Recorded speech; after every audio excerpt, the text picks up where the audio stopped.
Sindicalismo, arte, cultura, actualidad, tecnología, pedagogía, educación. Las expresiones de vida con que se construye Colombia tienen un punto semanal de encuentro. FECODE rechaza y condena el asesinato del docente Diego Zenén López Gómez, afiliado a ASOINCA, y exige a las autoridades nacionales, regionales y municipales su intervención inmediata para dar con los responsables. Buenos días, bienvenidos a Encuentro, el programa institucional de FECODE. Hoy es 30 de abril y a continuación les vamos a presentar la información más importante que en materia educativa, política y sindical se ha desarrollado en el transcurso de la semana. Aquí un avance. En el marco del Día Internacional del Trabajo, la invitación es a movilizarse a nivel nacional el 1 de mayo. Revista Educación y Cultura hace presencia en la 29ª Feria Internacional del Libro. Mientras la Universidad Distrital asegura cupos a los estudiantes rurales de la ciudad, el distrito recorta en 10.000 el acceso a la educación superior. Hoy nos encontramos desde las bellas instalaciones de la Quinta de Bolívar, aquí en la capital de la República. Mi nombre es Omaira Morales. Aquí inicia Encuentro.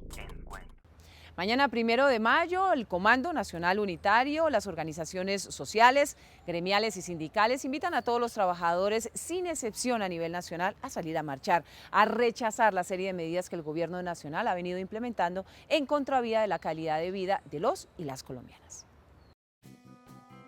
Las centrales obreras saldrán a marchar en todo el país rechazando la crisis laboral, el alto índice de desempleo por los trabajos mal remunerados frente a los altos costos de vida. Asimismo, por el derecho a la vida, la educación, al trabajo, a la salud, a la igualdad de derechos y primordialmente la defensa del trabajo.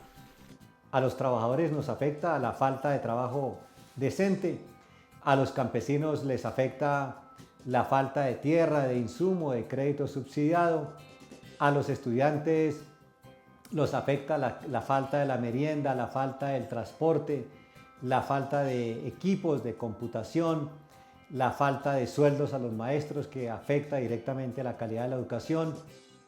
La lucha de los trabajadores se concentra en la defensa de los derechos fundamentales, en exigir mejores condiciones de vida y de trabajo que permitan alcanzar cambios de trascendencia en lo político, social, cultural y económico, que incidan en la construcción de una mejor calidad de vida y de esta manera evitar que las políticas del gobierno continúen ahogando a la clase menos favorecida y acabando con los recursos naturales del país.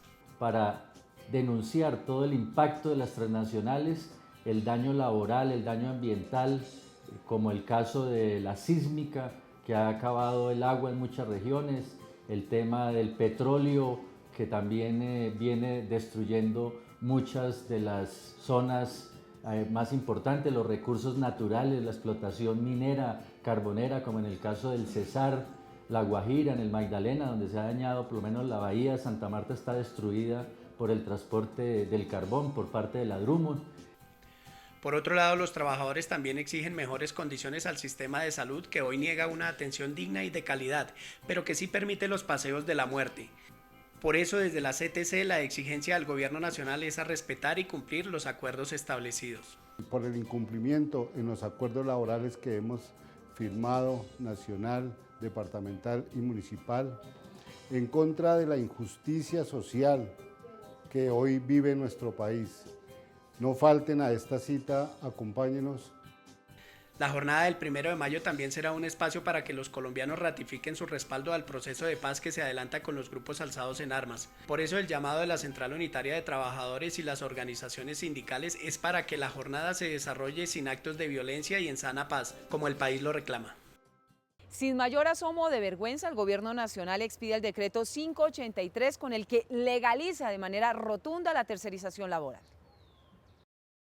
Con la expedición del decreto 583, el Gobierno Nacional dice reglamentar el artículo 63 de la Ley 1429 de 2010 y el artículo 74 del Plan Nacional de Desarrollo, violando los mínimos derechos laborales de los trabajadores colombianos.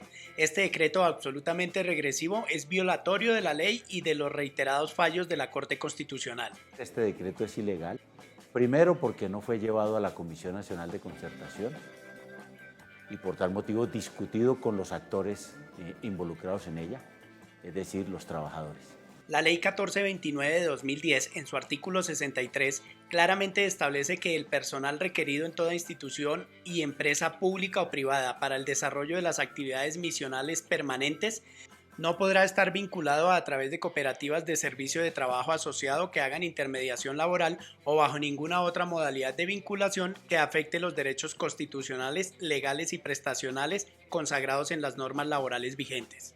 Pasaron por encima de eso y prácticamente hoy, según ese decreto, que repetimos es ilegal, cualquier actividad de cualquier empresa, en cualquier sector productivo, de cualquier empresario, puede ser tercerizado y para nosotros eso contraviene tanto las normas legales colombianas como los convenios de la OIT, muy especialmente los que tienen que ver con las libertades sindicales, es decir, el convenio 87 y 98.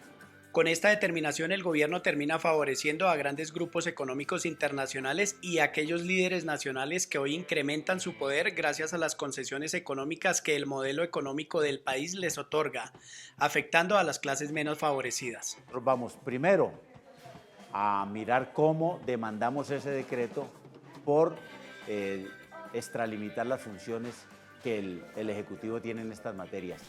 Las centrales obreras del país rechazan tajantemente la expedición de este decreto días antes de conmemorarse el Día Internacional del Trabajo.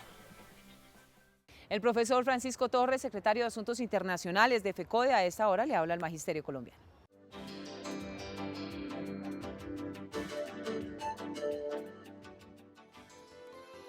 Buenos días.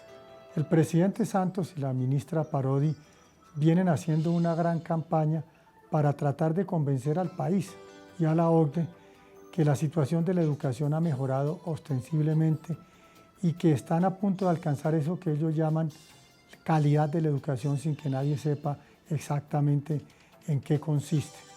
Para ello establecieron un famoso índice sintético de calidad que supuestamente mide el mejoramiento de los establecimientos educativos.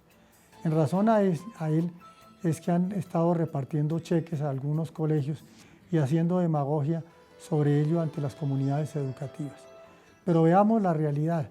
El índice sintético de calidad solamente se refiere a matemáticas y lenguaje. ¿Puede alguien de manera seria decir que la educación es matemáticas y lenguaje? Eso por supuesto le interesa a los monopolios y al gobierno que mantienen en la informalidad y en el atraso al país. Pero en una nación seria no se podría decir esto pues sin que fuera condenado por la opinión pública y la academia. Además de eso, establecen otro punto inmodificable, que es los resultados de las pruebas saber, que como todos saben, no miden el conocimiento ni la educación integral de niños y jóvenes. Para colmo de males, el índice sintético de calidad se refiere también a la repitencia. Si no hay repitencia, el colegio es mejor que si hay 1 o 2 niños que repitan. Es la entronización de la promoción automática, que es una de las plagas que tanto daño le han causado a la educación. En consecuencia, podemos señalar de manera inequívoca que el índice sintético de calidad y los resultados que se esgrimen a partir de él no son científicos, no han sido validados, no representan a la educación colombiana y sí son una maniobra para imponer los designios de la OCDE en contra de Colombia y por supuesto en contra de su educación. Este 1 de mayo vamos a la movilización. Invitamos al pueblo colombiano del sector rural y del sector urbano a que participe en la marcha del 1 de mayo. Es un día de conmemoración por los derechos de los trabajadores y trabajadoras y qué bueno que participemos con nuestras familias, con nuestros hijos, con nuestros amigos. También a todos los estudiantes colombianos de universidades públicas, de universidades privadas, de la educación media y de la educación básica a movilizarse por los derechos de todos los colombianos y por una educación pública gratuita y de calidad para nuestra generación y también para las que están por venir. Participa con tu familia este 1 de mayo en las movilizaciones de tu ciudad. Formación de maestros es el tema de la edición 113 de la revista Educación y Cultura. El saber pedagógico como referente fundamental en el currículo de las facultades de educación. Análisis del decreto 2450 que reglamenta la acreditación de los programas de licenciatura. Naturaleza y dirección de la formación de los nuevos docentes en Colombia. Suscríbase llamando al 245-3925 en Bogotá o al móvil 315-529-9515. Educación y cultura. 34 años construyendo el movimiento pedagógico colombiano. FECODE y la revista Educación y Cultura invitan a los maestros, a la comunidad educativa en general, para que no se pierda, para que visite de manera juiciosa el stand número 313, pabellón 6, piso 2, en la Feria Internacional del Libro, que va hasta el próximo lunes. La Federación Colombiana de Trabajadores de la Educación se hace presente en esta feria con su revista Educación y Cultura. Esta revista es la más antigua de los educadores del país, expresión del movimiento pedagógico colombiano. En ella, durante 113 ediciones, se expresa la investigación, la problemática, la crítica a las políticas educativas. El país invitado para la 29ª versión de la Feria Internacional del Libro de Bogotá es Holanda, la nación número 1 en edición de libros para el mundo. Allí, entre cuentos, novelas, caricaturas, historias y relatos, los maestros tienen un espacio para dar a conocer y promover sus investigaciones. Más de 60 novedades y hay 2 libros que nosotros estamos recomendando. Uno que es Preparados para el Posconflicto, que habla de todo ese tema como que en este momento está muy vigente en Colombia. Aborda varios temas del posconflicto y mirar si realmente esta sociedad está preparada para perdonar.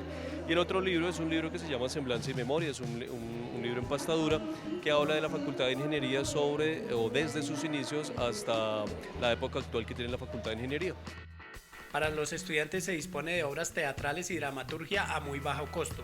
Por otro lado, la editorial Aula de Humanidades, conformada por los docentes del distrito, también trae sus recomendados. Dentro de nuestras novedades editoriales pueden encontrar el libro Verdades y Mentiras sobre la Escuela del profesor e investigador Alberto Martínez Gun de la Universidad Pedagógica Nacional. Es un libro que recoge al mejor estilo arqueológico la historia de la escuela, pero presentada a partir de sus prácticas educativas. Para los maestros de educación básica y media también se tienen algunas publicaciones que les permite avanzar en sus procesos de enseñanza. Bases para una estrategia didáctica para la formación de profesores investigadores y tenemos conocimiento profesional docente y prácticas pedagógicas, que es una investigación para conocer el conocimiento de los profesores de ciencias naturales, de matemáticas, como objeto de investigación. El evento se ve adornado por la presencia de un buen número de estudiantes, así lo evidencian las diferentes actividades que se llevan a cabo al interior de cada pabellón. Y en el marco de la Feria Internacional del Libro, una buena noticia. Un maestro de la casa, el profesor José Fernando Campo, presentó su libro, una investigación profunda y acuciosa sobre la educación desde la época de la colonia hasta el siglo XX. El historiador José Fernando Campo, en su libro La educación de la colonia al siglo XX, cuenta sobre el pensamiento político y la revolución de los primeros próceres de la independencia frente a la educación en Colombia.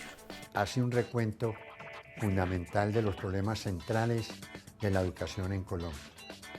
Comienza con la colonia, que tiene 2 personajes fundamentales. Para el escritor, en su libro La educación científica es fundamental en la formación de los estudiantes. Que no sea una educación sin contenido, una educación que no lleve a ninguna parte. Mutis es un ejemplo fundamental de eso.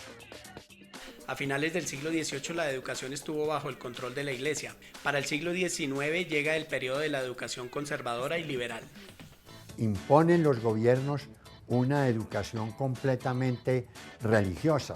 Era obligatoria la enseñanza de la religión. Y la educación era lo que yo llamo fundamentalista. La educación liberal del siglo XIX trajo 3 guerras. Posteriormente, la llegada de los conservadores al poder permitió que la educación tomara otro rumbo. Se va a modernizar la educación con los liberales, pero esa modernización, y en esto yo hago un énfasis muy grande, ¿no? En este periodo empieza a entregarse la educación a lo que yo llamo el imperialismo norteamericano. Con esto, con los gobiernos de López Pumarejo. Para el año 1971 nace el movimiento estudiantil, quien le arrebata la educación al imperialismo norteamericano en la defensa de la educación pública del país. En el mundo se impone la innovación en el aula. ¿Sabe usted cuáles son los criterios específicos para que una transformación, una estrategia pedagógica cumpla los requisitos específicos de innovación? Lo invitamos a ver la siguiente nota.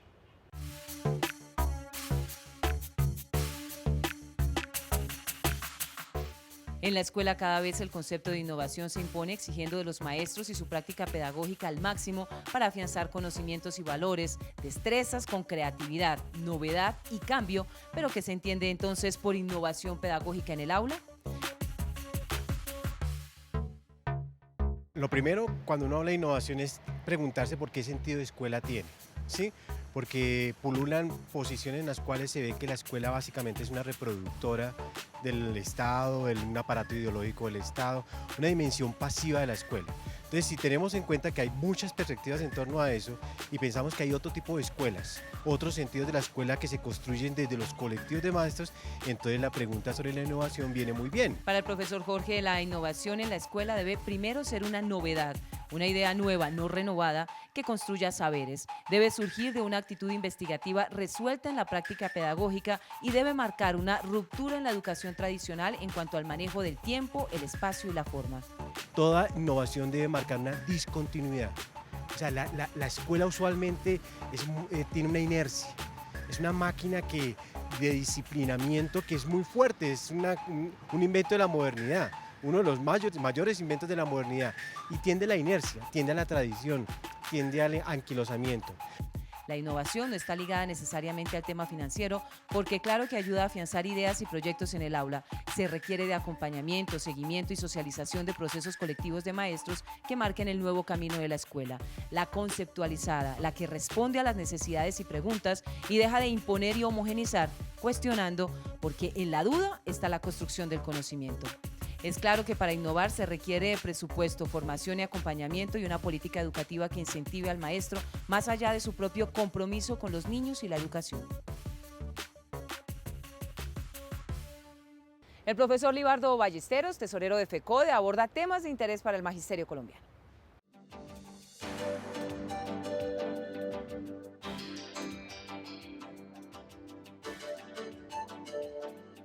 Buenos días.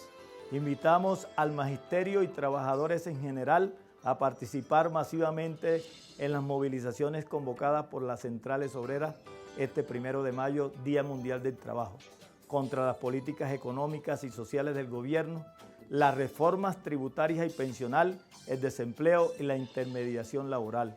Pero también los maestros tenemos nuestras razones para salir ese día, contra la arremetida de decretos arbitrarios que está emitiendo el Ministerio por una atención en salud digna y por el rechazo a que la OCDE siga imponiendo las políticas educativas en este país. Es tan grave la situación alimentaria escolar que la ministra le sacó el quite a los gobernadores en su cumbre para no dar explicaciones sobre este tema, lo que demuestra la demagogia de este gobierno cuando viene implementando una serie de programas que a la postre no van a cumplir porque solo les interesa el protagonismo mediático. Eso ocurre con la jornada única, donde se está implementando sin los requisitos exigidos. Por último, lamentamos la muerte de 3 compañeros docentes en un accidente de tránsito ocurrida en el departamento de Córdoba el pasado martes y damos nuestras condolencias a sus familiares y compañeros maestros. Hacemos un llamado a las autoridades de tránsito en Córdoba y a las empresas prestadoras de estos servicios para evitar que en lo sucesivo sigan sucediendo hechos lamentables como estos. Muy buenos días. Este 1 de mayo vamos a la movilización. Este 1 de mayo los convocamos y las convocamos a salir masivamente, a marchar, a movilizarnos, a conmemorar este importante día contra las políticas neoliberales del presidente Juan Manuel Santos. 1 de mayo, los campesinos, indígenas y afrodescendientes debemos salir a las calles de Colombia a defender el bien común. El gobierno está entregando los territorios, están envenenando el agua con la minería, está entregando la soberanía alimentaria, están regalando las tierras a las transnacionales. Participa con tu familia este 1 de mayo en las movilizaciones de tu ciudad. FECODE, Editorial Magisterio y Canapro le invitan a participar del 5º concurso de video Notas de Maestro. Educación en el posconflicto. Primer puesto, 2.500.000 pesos y una biblioteca pedagógica. Segundo puesto, 1.500.000 pesos y una biblioteca pedagógica. Tercer puesto, 1 millón de pesos y una biblioteca pedagógica. Cierre del concurso 31 de mayo. Consulte más información en www.fecode.edu.co. Mientras los estudiantes rurales de la capital de la República tienen garantizado un cupo en la Universidad Distrital, cerca de 10.000 estudiantes que venían en el proceso para acceder a la educación superior por falta de presupuesto de esta administración, de la de Enrique Peñalosa, se quedarán sin esa oportunidad.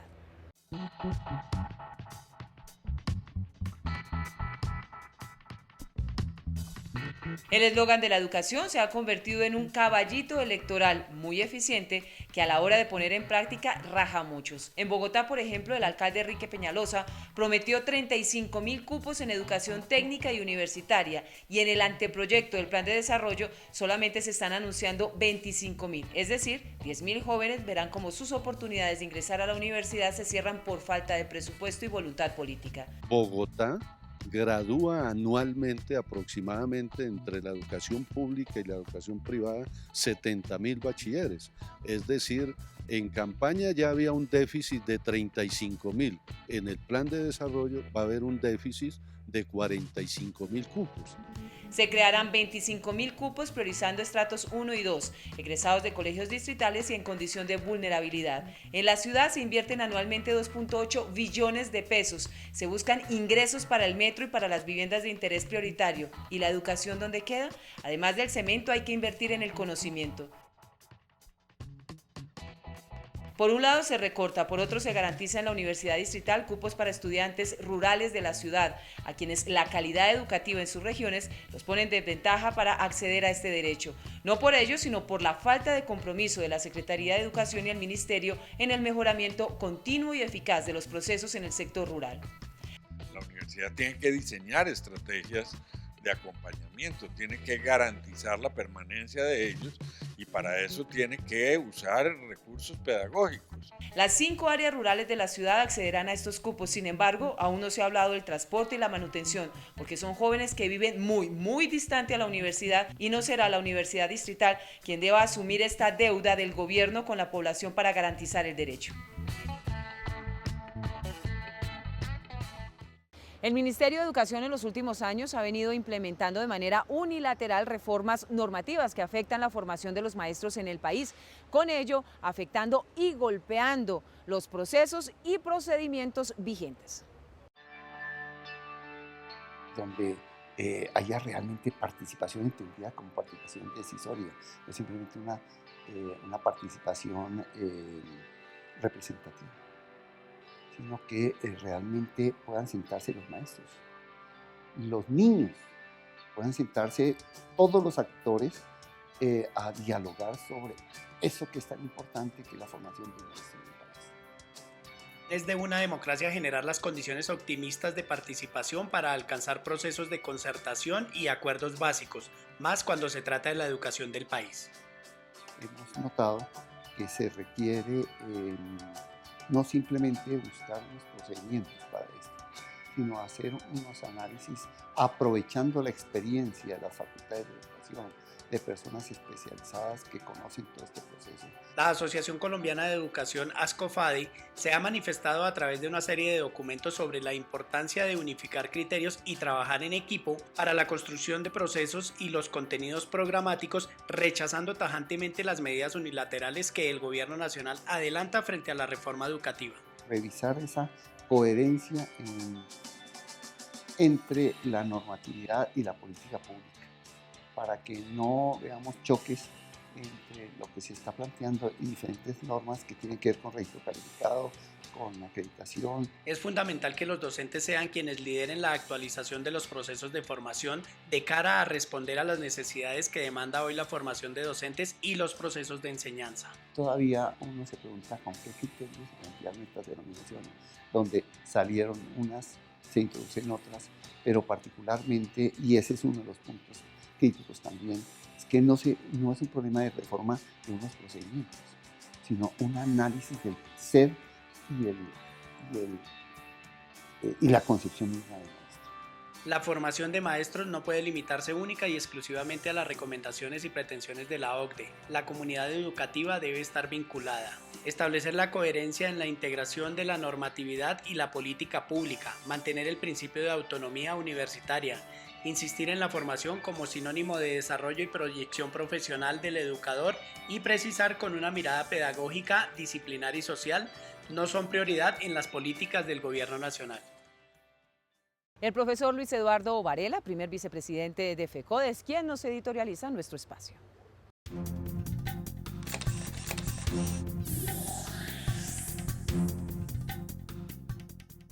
Un cordial saludo para toda nuestra teleaudiencia. Este domingo movilicémonos por paz, soberanía y derechos laborales con motivo del Día Internacional del Trabajo. Al presidente Santos le decimos que compartimos su política de paz, pero esa paz que implemente una justicia social, que patrocine políticas educativas para que su lema, el de la Colombia, la más educada, en el 2025, se haga realidad.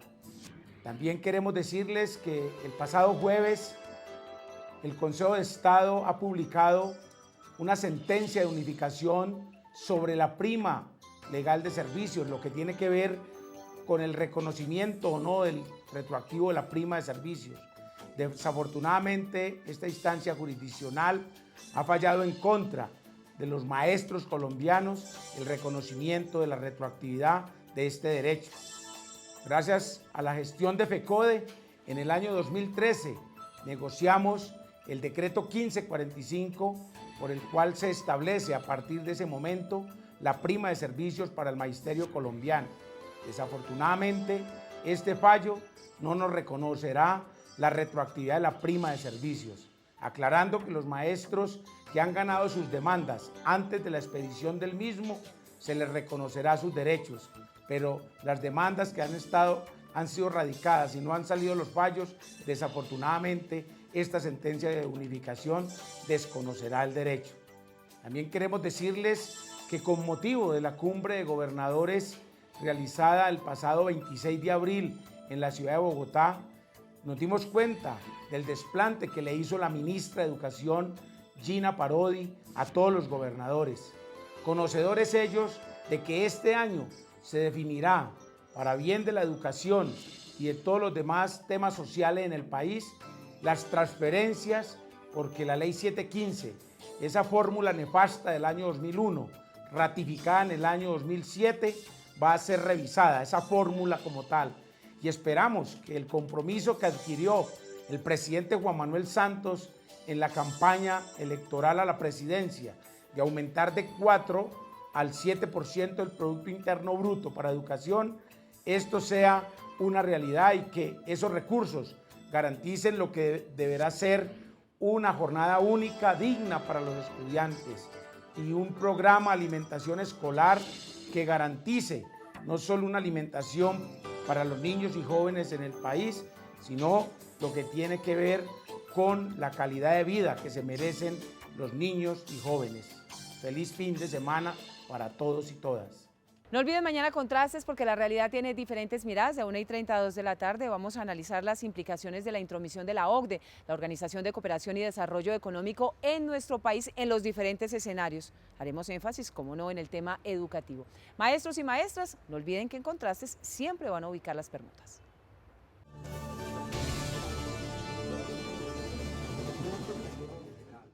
Maestros y maestras todavía tienen chance para enviar su material audiovisual y participar del 5º concurso Notas de Maestro. Hasta finales del mes de mayo tienen la oportunidad. Ustedes y nosotros tenemos una cita habitual todos los sábados de 7 a 7:30 de la mañana por el Canal 1 en Encuentro, el programa institucional de FECODE. Si quieren más información de la Federación, pueden ingresar a la página web www.fecode.edu.co o estar pendientes de las redes sociales o acceder a nuestra línea en WhatsApp, acceso directo con la oficina de prensa, 310-673-9655. Gracias por su compañía, nos vemos en 8 días, hasta luego. Arte.